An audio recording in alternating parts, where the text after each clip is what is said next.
racing to the massive roar of the crowd. Lady of Camelot, a spectacular win in the Golden Slipper. Chain of Lightning, Bella Nipotina. Chain of Lightning's won the TJ. Bella Nipotina wins the Everest. A thriller there at the end. With Tim Gilbert and Julie Snook, this is Racing Dreams. Good morning and welcome. Here we are at Rose Hill Gardens for a special edition of Racing Dreams ahead of the 69th running of the Golden Slipper, the world's richest race for two-year-olds. And today, it's not just about the two-year-olds as well. 5 Group 1s here at Rose Hill Gardens today. We have a spectacular lineup.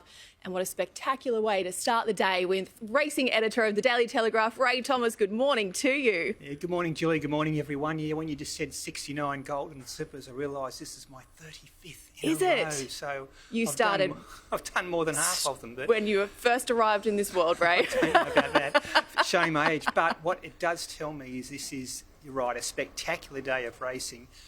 No other race meeting in the Southern Hemisphere boasts 5 Group 1s, and with the scratching of Marzu from the Galaxy, there are still 20 individual Group 1 winners who are racing today. It's racing at its very best. I love this part of the day. It's the calm before the storm. The finishing touches are being made, and we'll hear from the ATC's Sean Patterson a little later in the show. But first of all, let's look at this slipper field, Ray. The most open we've seen in, would you say, a decade at least? I think everyone is saying that, and no one's saying that's wrong, and I certainly can't recall a more open Golden Slipper. The market reflects that. At the moment, Woden is back into favouritism at $5 and tempted as $5.50. They could swap around, and all the market experts believe it could be $6 the field come jump time. So you can make a case for almost all of the 16 two-year-olds, and really any horse could win this race, Julie. There's no dominant two-year-old this year. Often we get 1 or 2 two-year-olds who win everything in the lead-ups and look brilliant. Apart from probably Skyhook last week, every two-year-old race has been very, very competitive, and it's game on this afternoon. We know what Woden is capable of. We've just seen the vision there. Does he deserve to come in as favourite today? I think there's 2 reasons for it. He was so good on debut, albeit against moderate opposition, but he did look all the hype that day prior to the race. He lived up to it. Since then, he's finished 3rd in the Silver Slipper and 2nd in a Todman Stakes. There's nothing wrong with his form, he just hasn't won. But the feeling is that Chris Waller, grand final day, he gets his horses to peak. It was significant immediately after the Todman that Chris said the horse had a little blow, there's improvement to come. So like the rest of the two-year-olds, I'll peak today, of course. And the little gear change, Jules. Yes, I was about to ask you about that. Yeah, will that make a difference? The winkers go on today. Chris Waller did have a media call on Thursday morning at track work just after Woden galloped on the course proper. He didn't wear the blinkers that morning because he didn't want to fire him up, but apparently he wore them on Monday and went brilliantly. So he's certainly going to be hard to beat. Will he stay favourite, Jules? I don't know, but there's a huge liability that a lot of the tavern corporates have already with Woden, and that's the reason he's still at the top of betting. One story that I absolutely love, it's the journo in me, I can't help it, but Chris Lees, his 2nd slipper chance, and a quality slipper chance too. It's been floating out to the $11 mark at this point in time, but Hugh Bowman comes back on board to ride Rivellino. I love this story. I love this horse. He's hard to beat, drawn barrier 3, and Chris and Hugh go back a long, long way. They're great friends, and of course, Chris Lee's only previous runner was a horse called Ellen Barry that ran last, but his first Golden Slipper memory is of his late father, Max Lees, winning with Luskin Star in that famous 1977 Golden Slipper. I wasn't there for that one, Jules. It won by 7 lengths. That was the start of one of the all-time great two-year-olds, Luskin Star, and it'd be something if Chris Lees can add his name to the honour roll of trainers who have won this race next to his famous father. And he's right in at Rivellino. He's won all 3 starts. What he has shown, he hasn't won by big margins, but he's so determined, isn't he? He finds a way to win, and he's overcome adversity in a couple of those races to win. Today he's drawn barrier 3. Look, he might settle front half of the field, but he'll be within striking distance, unlike his previous start. And we know Hugh Bowman, he's a world-class jockey. I know he hasn't ridden Rivellino before. That doesn't faze Chris Lees, won't faze Hugh Bowman. And if you like him, Jules, I'm not going to talk you out of it. Yeah, no, I'm absolutely with him today. I did hear Chris on radio earlier this week, and someone said, "Oh, what were your memories of the day your dad won the slipper?" And he said, "Excuse me, I was 6." Yeah, exactly. Yeah. There weren't many memories. You can't, but he certainly had a lot of, I guess you could say, breakfast talk over the breakfast table about Luskin Star as he grew older. And I was speaking to Chris about that during the week. He remembers the day that Luskin Star won the Cameron Handicap in the spring of '77, and also he went to the Cox Plate with his dad that spring with Luskin Star. So he was just starting to get into racing then, but what a horse he was, Luskin Star, and what a story, as you said, Jules, if he can win with Rivellino. A great training effort this year too. Gerald Ryan and Sterling Alexio, 2 runners prior to the slipper draw earlier in the week. Gerald had picked up the phone and said that King of Pop would win the slipper. Then we had the barrier draw. Yeah. Things changed. It does. He'll come from 16, so look, on paper it looks a horror barrier. He's drawn the car park, as they say, but Vancouver overcame it in 2015. That was on a dry track. Phil and Reddy overcame the outside barrier in 2008 on a wet track. So it all depends what start he gets. He's a very, very talented colt. Just had the 2 starts, Jules, but he set a track record winning the Black Opal. He's the son of Farnan, who won the Golden Slipper here in 2020. And Gerald Ryan's a master trainer of 2-year-olds, as is Sterling Alexio, who trains in partnership. And their other horse we mentioned earlier, Skyhook, who won here last Saturday.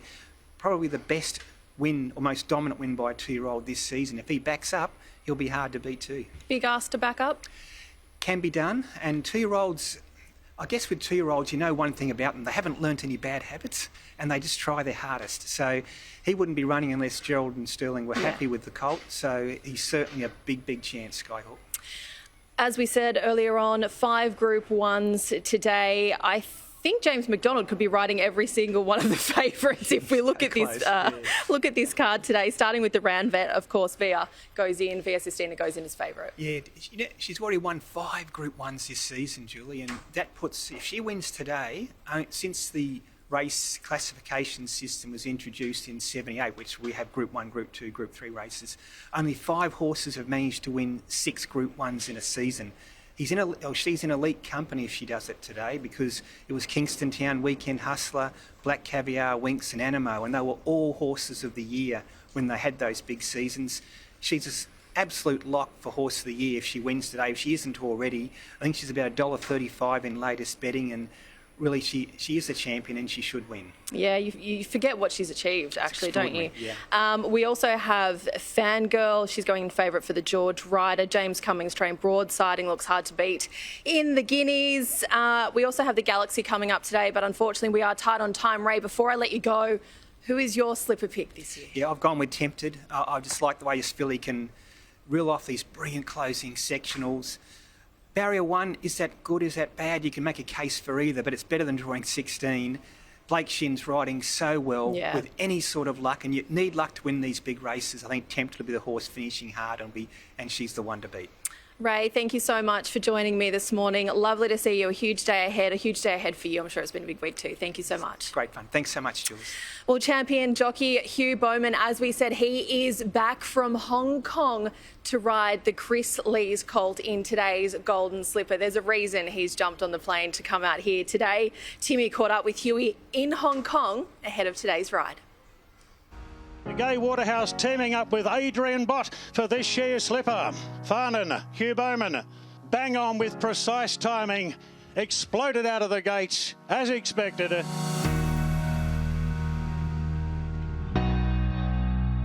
It's Farnan a half in front to away game, and Farnan another one for Gay Waterhouse.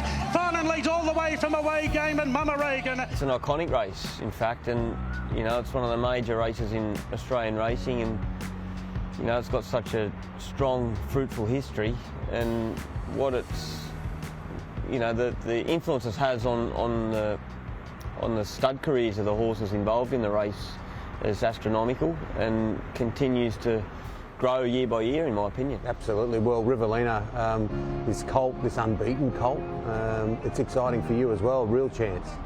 Yeah, he's a great chance in what appears to be a very open race this year, arguably the most open we've seen in the last decade. And yeah, I'm really excited to be joining up with Chris Lees and who's obviously been one of my major supporters my entire career, and yeah, it's really quite exciting. How did it come about? Well, obviously James McDonald won on the horse in the English Millennium race, and then momentum started to gather towards the Golden Slipper, and he's obviously committed to Woderton and with the Chris Waller-Coolmore connection. So Chris Lees did ring on the off chance that, you know, maybe I might be able to go over, and look, he's a good friend, and that aside, it's a really great opportunity for him and the stable, and you know, all his stuff. There's an art to riding 2-year-olds, isn't there? And to getting this job done. It's not an easy one. Well, I mean, it's a short race, and you don't have a lot of time to make decisions. So it's important that you make the right ones when they come about. You know, I have been the victim of making the wrong ones a couple of times over the years, but I suppose that's part of being human. But having experience winning the race on Farnham a few years ago, you know, the feeling I got when I went past the post was actually quite significant, and I hope I can replicate it. You know, one thing I have learnt being a jockey and in racing, you know, sometimes you can have all your ducks lined up and the ball bounces out of your hands, and other times, you know, the ball bounces in your hands, and you know, it's a long road that continues on, and to have the opportunity to come back to Australia, having been here in Hong Kong now for the last 2.5 years, although I have come back on rare occasions, it has been rare, so I'm looking forward to coming back to what appears to be a life chance in the Golden Slipper. Yeah, absolutely, and it's going to be a busy few days, because you leave Hong Kong on the Thursday, you ride the Slipper, then it's Derby Day in Hong Kong on the Sunday. Yes, it is, and so it is a big weekend, and I actually found it a lot easier to travel from Sydney to Hong Kong and ride, just because of the setup of the week. But we race here on Wednesday night, obviously at Happy Valley. You know, so you're always pretty fatigued on a Thursday. I have to travel to Australia, get my preparations right for the race meeting, and then return overnight, Saturday night, to be here Sunday. So it has been done before. You know, I won 2 derbies in Hong Kong, you know, during the years that Winks was racing. So, you know, I have fond memories of that happening, but a few years have gone under the bridge since then, and it's just great to be, you know, involved in these big races again. Do you still get the people on the streets of Hong Kong sometimes come up to you about Winks? Because the movie's just come out the last 12 months. Not many people in Hong Kong, but certainly people from Australia that visit Hong Kong and have managed to watch the documentary on the Qantas flight over. And it's a great reminder of just what a wonderful horse she was. And, you know, it's something that is a little bit of a distant memory at times, but, you know, when I do have the opportunity to revisit, you know, some footage of Winks, it certainly isn't forgotten, the emotion and the joy that she didn't just bring me and the people involved with her, but, you know, what I notice nowadays is how much she meant to so many people, and, you know, just what a wonderful athlete she was.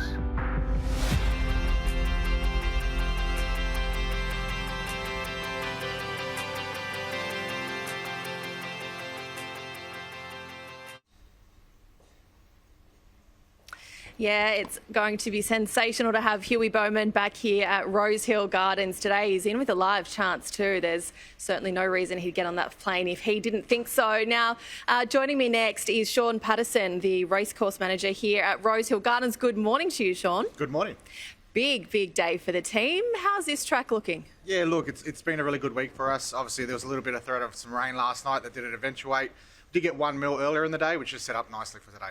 It does look a little overcast. It does feel a little bit cooler, which is nice as well. What is the forecast for the day ahead? Yeah, look, the forecast at the moment is accurate. So it's been overcast this morning into hopefully partly cloudy day with some sun shining later on. This is such a monumental effort by all the team. We're just looking at the beautiful Golden Arch now, and we can see the team making the final finishing touches here. What is your morning like on Slipper Day? When does it start for you? Yeah, look, we arrive at the track about 4 o'clock in the morning. Make sure that we've got everything ticked so that we know when the team gets in, we can do everything we need to do. Obviously, the prep for the week starts early, and then we get as much done as we possibly can, and leading today to try to be as calm as possible. It's so beautifully calm. I love this time of day. I think it's great.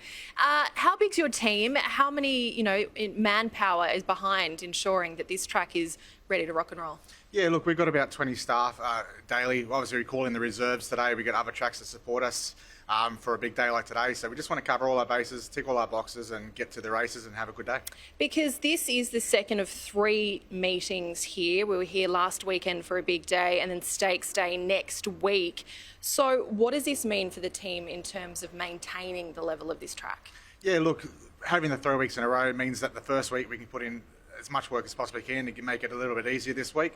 Still plenty to do, so we get onto that earlier in the week, make sure we're primed and ready to go, and we get through this week, and then we're primed for the last week. I'll be catching up with Brett Devine from the ATC a little later in the show to talk about what's happening trackside here, but everywhere trackside is looking sensational. Everywhere's sold out, is my understanding, and we know it's a good party at the end of the day. Yeah, definitely. We're going to be looking forward to it. Obviously, we got one more week, so we'll party at the end of there. But look, primed for a great day. The temperature, the conditions, everything's suited. It's a great day. Should be a consistent, even track, and should race really well. What is your favourite, dare I ask, part of the day? Part of the carnival, I suppose. Yeah, the end. Well, yeah, that's the easy answer. Look, it's a process through all the 3 weeks. Obviously, planning starts 6 months ago. So, look, to get to the day and have a good day, and obviously 10 winners on the day, there's going to be 10 very happy connections. So, look, we want to make sure that everything is primed, everything is as perfect as possible, and the day goes ahead to plan. Are you able, given your role and given how busy you are, I've been watching you this morning pacing around and going here, there and everywhere. I know you were up very early and you won't finish until late tonight, but is there a chance, we've even got people getting very passionate downstairs about the tidying up too. Normally I have the leaf blower in the background, so we're doing well so far, Sean. But is there an element of this carnival that you've seen that has changed over the course of time? And for me, it seems to be this crowd. It's just a different crowd here. Yeah, look, it's obviously generational. It's good to see all ages and all different walks of life come to a race day, especially as big as this. Obviously, 5 Group 1s, massive day for racing. So over the years, there's been lots of changes. We've been through a lot through COVID and EI and things like that. So to get to today and each year just keep on performing and getting good responses and good days like today, it's awesome. Is there a chance for you to enjoy a bit of the racing at all? I'll enjoy after about 6 o'clock after race 10. So where will you be watching the big one today? Yeah, look, I'll be down in the parade ring. My assistant and I will be down the parade ring, just making sure everything goes to plan. Be ready to respond to anything that pops up. But look, we'll enjoy and we'll reflect tomorrow, and we'll see where the pros and cons of today have gone and improve. Improve? Look at this track. I don't think there's much improvement in that. It looks sensational. Before I let you go, dare I ask your tip for today? Yeah, look, I've been backing Devil Knight, Hawks local trainer, obviously, that I'll always back the locals. But look, it's a great horse, and I think it's going to run well. Amazing. Well, lovely to see you. Thank you very much for joining me this morning. A huge day for you and the team, a huge carnival as well. Good luck. Enjoy next week as well. Awesome. Thank you. Thank you. Well, stay with us here on Racing Dreams. Coming up after this break, we catch up with Golden Slipper winning jockey Brenton Avdallah. He's reflecting on his Golden Slipper glory. That's next.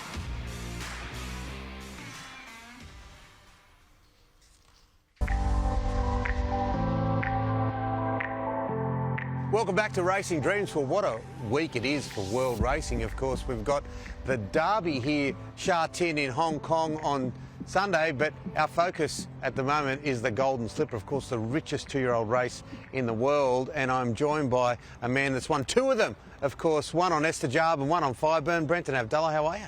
Good, thanks, Tim. It's been a little bit since I've seen you, but no, it's nice to be back on with you. Yeah, great to see you. Great to have you on Racing Dreams. 2 extraordinarily different ways to win a Golden Slipper. We'll talk about that in just a moment. But this one, it's as open as I've ever seen it. I know that Hugh Bowman, of course, is going back to riding the Slipper. It's really open, isn't it? It is. It's a race this year that I think there's no standout 2-year-old. So you've obviously got the Coolmore horse that's hard in the market, a couple of those horses on the back up from last week. So I think it's a very open slipper, and I think barriers are going to be very important. It's a really unique day, isn't it? Golden Slipper Day at Rosehill Gardens. It is. It's look, it's the richest race, 2-year-old race on turf, so it's a very hard race to win, and like you said, been very fortunate to win it twice, and it's a big day's race, and that's what you turn up for. Riding the younger horses, there's an art to it. Yeah, I feel there is, and you know, even training them. You know, you get those trainers like Gay and that, and the Snowdens. It's an art form to train them, and like you said, it is also a bit of an art form to ride them. So you see a few of those riders that, you know, they've won one, they've won two, they've won three slippers, and you just need a lot to go your way on the day. Esther Job in front from a hood. Esther Job hanging on from a hood, and Esther Job. I think Michael Hawkes is still getting physio after his brother jumped on him when Esther Job won. Can you relive that? It's quite a few years ago now.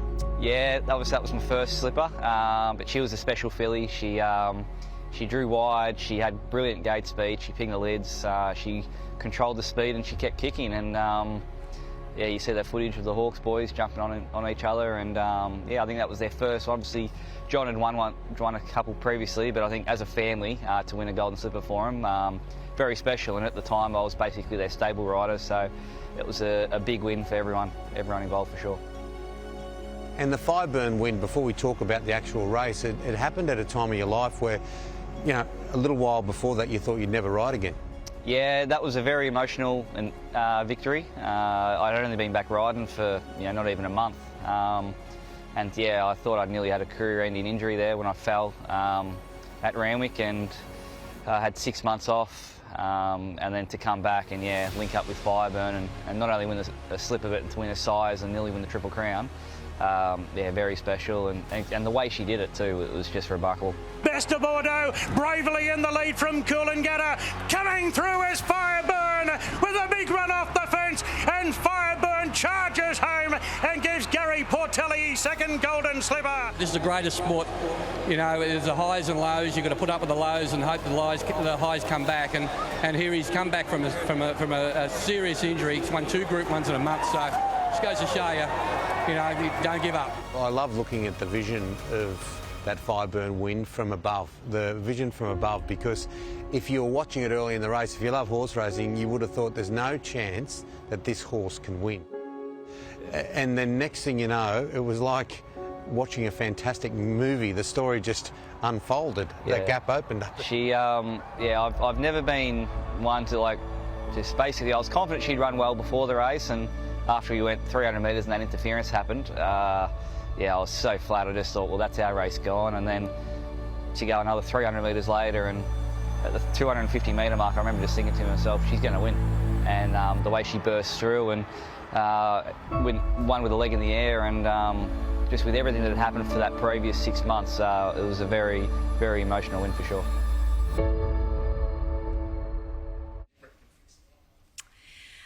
We have seen some incredible golden slipper moments here over the years. Brenton Avdulla reliving 2 of his, which were just remarkable rides. I want to bring in now Mark Brassel from Racing New South Wales. Good morning to you, Brass. Good morning, Jules. Gosh, you look handsome this morning. We're couples dressing. Well, we've both got the maroon today, haven't we? And a touch of gold, and a touch of gold. Our colour. There you go. As I just said, we were just watching back Brenton Avdulla's 2 slipper wins, which that aerial shot of the Fireburn one is just remarkable, but she will reign. We've seen so many incredible stories unfold on this day. Well, my favourite has to be Singo. I mean, 2000, can you believe it's quarter of a century? I know. Quarter of a century. She missed the start by 4 lengths, came right through the pack. I mean, the caller didn't even pick it up until right at the death. Singo actually had 100,000 on the horse at 10 to 1. You think of what that's worth these days. Let's get this vision up now for Belle de Jour, and let's have a look as you keep talking there, Mark, because there she is. She misses the start. This was something else. Oh, was it? What? Go through the pack. Amazingly, Lenny Beasley said after the race that his feet were actually above the saddle, and if she'd have moved 1 inch either side, he comes off. And none of this is a fairy tale that ended up. And we're just watching this vision roll on here. I think we'll probably pick up the audio just as they're coming around the bend now. So I'll just cue that. Let's take a listen. Great Crusader ambled up on the outside of King of Danes. 2 lengths Assertive Lad and French Braids about to burst into the clear. Phoenix Park in front of her. Great Crusaders hit the lead at the 200 from King of Danes. They were followed by Assertive Lad. And here's the winner. Crown Glory starting to storm home with Belle de Jour. Belle de Jour's got the run with Crown Glory. Belle de Jour hit the lead. And one of the great wins in the Golden Slipper up. One of the great wins of the Golden Slipper for sure. Oh, amazing. I mean, Singo shouted at the bar afterwards. He said, "An hour, the public bar, tuies are on me." He actually revisited and said, "No, the rest of the day." He said when he got the bill on the Monday, he was surprised how much they didn't drink. He said, "I thought it'd be twice as much." I mean, that's a fair challenge because, as you said, if that would have happened today, I'm just not sure that would be a concern for him. And you probably saw some vision of him hugging the former Prime Minister, Bob Hawke. Yeah. So they were amazing scenes, and like I said, I can't believe it was 25 years 25 ago. Wow. years, and the fact that I remember that also makes me feel somewhat old. Of course, we do have you here today for the long and the short of it, our segment here on Racing Dreams, where our panel gives you a long odds tip and a shorter odds tip. Let's start today with your long. Who have you gone with? My long? I've gone for Lady Laguna in the George Ryder. Now, she's $26. I think she's flown under the radar quite a bit. She ran second in the George Ryder here this day last year. So she's first up. She's trialled. You'll see a trial here. She's in front, got a stranglehold. The horse that gets up on the inside to beat her is running today at Kembla. It's had 3 starts for 2 wins, Bjorn Baker. They beat the rest easily. She's going to come out of barrier 3, get a very soft run, and I think she's a bit of the forgotten horse of the George Ryder. $26. I reckon it's worth a each-way bet. Tommy Berry, barrier 3. Yeah, absolutely. A little cheeky each way. I don't mind if I do. Well, today and this is silly. I don't know why I've gone with the slipper, but, you know, this isn't a competition this season, thankfully, for you and I, because it didn't fare so well last time it was a competition. I've gone with North England in the Golden Slipper today. The Gay Waterhouse Adrian bot-trained colt. Look, a couple of weeks ago, we saw this run in the Todman. There is a lot of improvement to come out of this colt. He has drawn barrier 9 with Timmy Clark on board. I know we should potentially take this with a grain of salt, but Gay did come out a month or so ago declaring this was her slipper winner. I just think when we're talking slippers, we cannot underestimate the Waterhouse Bot stables. Gay knows exactly what she's doing with these 2-year-olds, and it is, as we said earlier in the show, probably the most open slipper field we've seen in a decade. And you're on a roll. Coolmore Classic winner last week. I've got to add that, haven't I? Thank you. Someone had to. Thank you. All right, let's take a look at your short this week. Who are you gone with? My short's not actually that short. It was $5.50. It was $5.50. Yeah, I had a look this morning, $4.80. Chow Wolf. He's a horse. He's had 2 runs back. He's just going to peak nicely for this race. His run the other day was, I thought, fantastic. Fangirl, the favourite, she's had 3 starts here at Rosehill, never won, which amazingly, that obviously she loves the Randwick. But I just think this horse is going like a bomb. And this race he wins here, this is the Epsom. The second horse, Tom Kitten, the third horse, Raw Patronage, and the 4th horse, Kovalika. He sails right past them all, and they're all up against him today. So I can't see any of them turning the tables on this horse. And Joe Pride has always had a lot of respect, a lot of time for Chair Wolf, and rightly so, the Epsom winner there. Well, today I've gone with the low-hanging fruit. I've done a bit of a Timmy Gilbert on you here. I've gone with Broadsiding in the Guineas. Clear favourite. I think it was paying about $1.95 last time I checked. Could have come in a little bit more. Third up today, we saw him finish second in the Guineas behind Lionbacker. It was a quicker tempo that day. He was chasing the John O'Shea gelding. There we go. Stretching him out to the 2,000 metres today. Look, James Cummings said he's really come on since that last run. And James McDonald rides. James McDonald, what a book he's got today. I'll say. Tell you what, everything this man touches turns to gold. Well, Jules, you've got to remember that people don't go broke backing winners. So forget the price. You just got to tip the winner. That's all you got to do. Absolutely. If all else fails, tip James McDonald's or Bjorn Baker. Yeah. Yawn. My goodness. Wow. What a story that'll be if Bjorn Baker gets up in the slipper today, I tell you he'll what. have no voice if the law wins. I don't know if he'll be shouting the bar, but it'll be some party. Brass, lovely to see you. Thank you very much for joining us out here today. Well, stay with us. We still have more to come from this special edition of Racing Dreams. We are live here at Rose Hill Gardens ahead of the 69th running of the Golden Slipper. What a morning it is shaping up to be. The finishing touches are just being made here at the track. We'll see you after the break.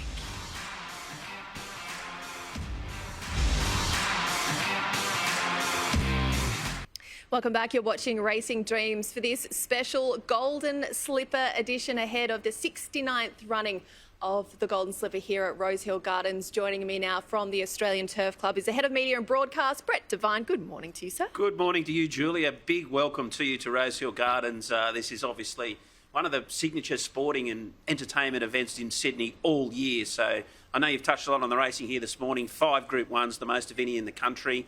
Any race day of the year is really exciting for the Australian Turf Club and Racing New South Wales. It's such an incredible day of racing and such a strong, open slipper this year. Yeah, it absolutely is. Look, it's about $5 the field at the moment. So many of the tipsters are saying you could see any horse win this race here today. So it's obviously that most sought-after race that shapes the racing and breeding industry like no other in this country. And it'll be game on at about 4:35 this Arvo.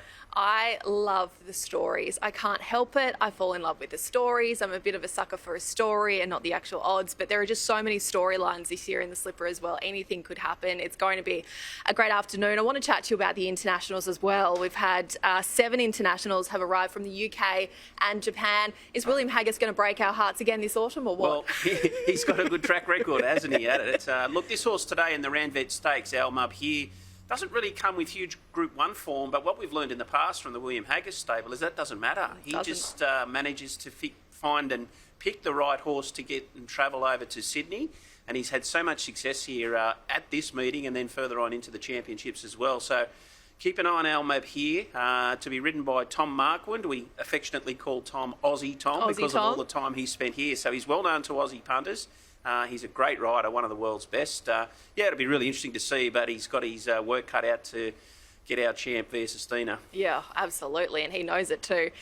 In terms of the internationals, I suppose it's such a credit to the ATC to race in New South Wales and the quality of racing here to have these internationals coming out each year, to have the likes of Tom Marquand happy to come back out, Hugh Bowman, you know, straight on a flight here for the slipper. It says a lot about the quality of the racing. Yeah, look, I think it points to the fact that we're world class. We're you know, amongst the strongest racing jurisdictions in the world. And look, we get good quality here. They mightn't come in huge numbers, but in most carnivals now, we've had horses either win or compete very, very well here in the spring or the autumn. So the Japanese arrived through the week. They tell me there's an unbelievable specimen there in Rosham Park. They say he is just one beast of an animal. So really looking forward to seeing him over the coming weeks. And a horse there called Geocliff, I think, if I'm right, beat a horse called Equinox. Now, for those in world racing will know Equinox is one of the best horses Japan's ever produced. So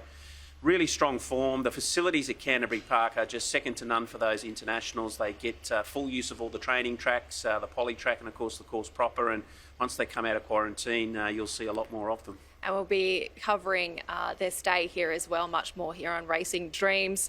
Look, it's always a party out here at Rose Hill. I love this time of day because it is the calm before the storm. Last week it was Ladies' Day, Slipper today.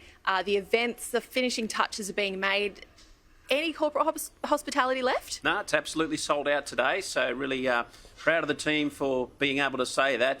There's a function here, about 480 people, function next door for the tab of about 500 odd, and all the corporate suites are booked out, all the areas. So really set up for a big crowd, a great atmosphere. And for the general admission customers, there's so much going on here as well, and a big tab takeover on course. So if you're still looking to come out, you can get your tickets at theraces.com.au on our website and be a part of all the live action. You know, you're going to see some of the world's best horses, jockeys and trainers, but you're going to have a great time as well. Oh, and after the last two, it's such good fun.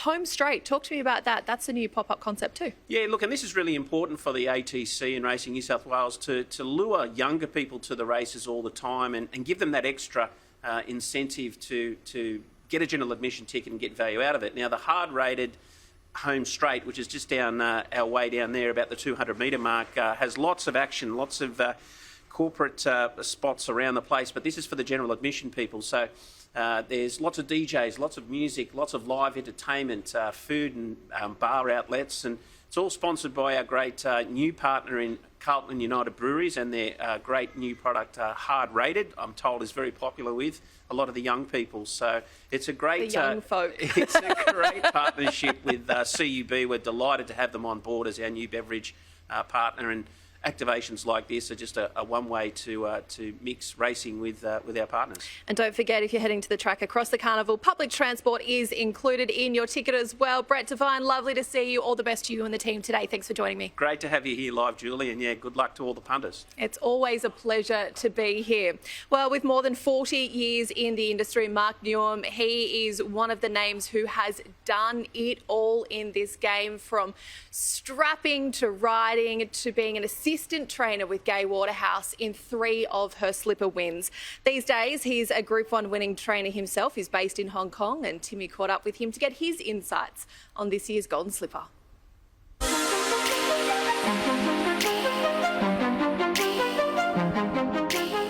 Golden Slipper, iconic Sydney race and the premier 2-year-old race in the world, really. The stallion making race of Australia. Very open this year. The chances are, there's 3 or 4 colts and a couple of fillies that are going in there with good form, but no dominant horse this year. Quietly Arrogant going after Rivellino. Rivellino, though, has got them covered. Rivellino, a narrow winner of the Skyline. Rivellino's the horse that at least strung some wins together.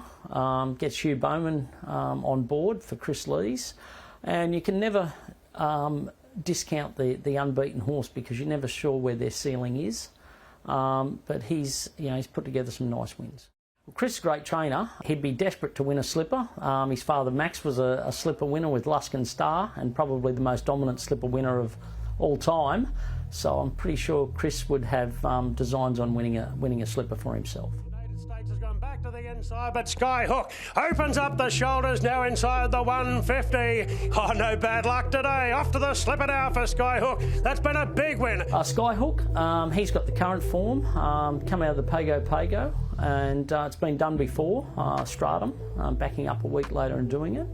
He was unlucky at his previous start, and he put a fair space on them on Saturday, so he goes in there with good current form, track and distance. It's Wotan in the middle of the track, just in front, flashing home. Tentris on the outside. Tentris from last got up to win the Todman.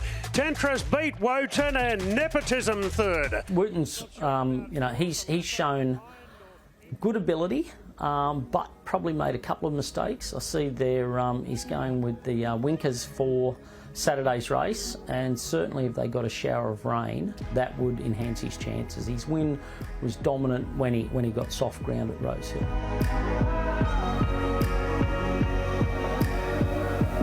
During my time as foreman for Gay, we had the 3 slipper winners over the 5 years I was there. Piero was the best of those. He was a very dominant 2-year-old, unbeaten, and went on to win the Triple Crown. Overreach was just a high-class filly who got suitable ground and a good gate. And Vancouver, he went in there with tremendous form as well, as a Breeders' Plate winner, and put a big space on them in the Todman, drew a wide gate and got a really good ride from Tommy Berry to win a slipper. Piero, he showed, what a lot of slipper winners can do at stud, and be very successful, and it's really shaped Australian racing, colts winning Golden Slippers. He went through his whole 2-year-old year unbeaten and has been a fantastic stallion. The Golden Slipper's a race where the world watches, because Australian racing now is well recognised worldwide for the stallions it produces, and horses coming out of slippers. They're generally our best 3-year-olds as well. So not only studs, horses to come to Hong Kong, the horses that are already gelded or don't quite meet the stallion requirements, gelded and come to Hong Kong to race, and there's been many an example that have done well here. But really, it's the focus is on that 1 minute and 9 seconds, and there's a lot riding on it.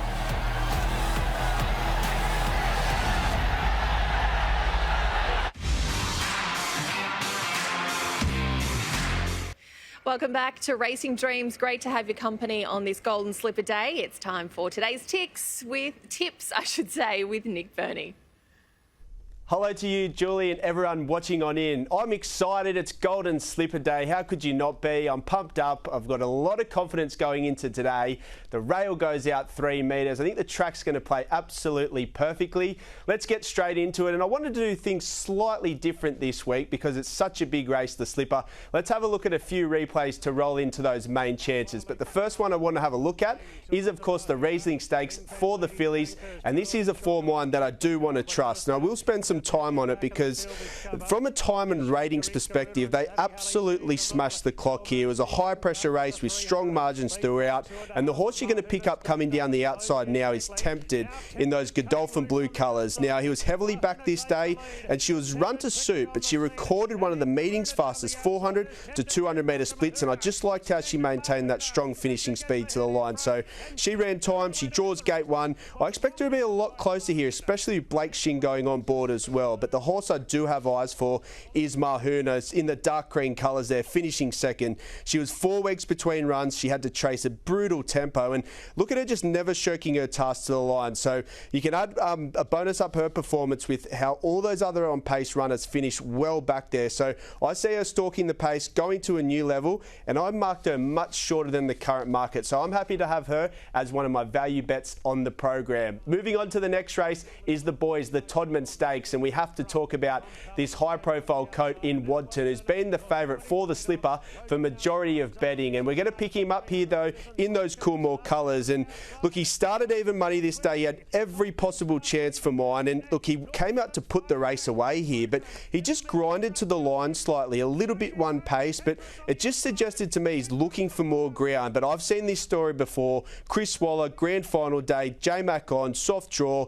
I do think they'll ride him a little bit colder as well because they don't want to take away that turn of foot that he does have that he showed on debut. So Winkers going on is a plus for him. That'll keep his mind on the job. On the others, North England will be much fitter. Tycoon Star continues to race well, and Baywax just needs a little bit of luck. But 2 years ago, there was a horse called Shinzo who did the backup from the Pago into the Slipper and won, and Skyhook is looking to emulate that, and this was some win. Have a look at the dominant margin here by Skyhook. So first up, just needed the run there, and then second up, we had to look at that replay last week, just should have won. But Kerrin McAvoy went straight to the front here, yes, leading at a moderate tempo, but he was so suited by the speed. But have a look at him just drift to that best ground, then he accelerates away from his rivals and extends that winning margin. He's a definite chance.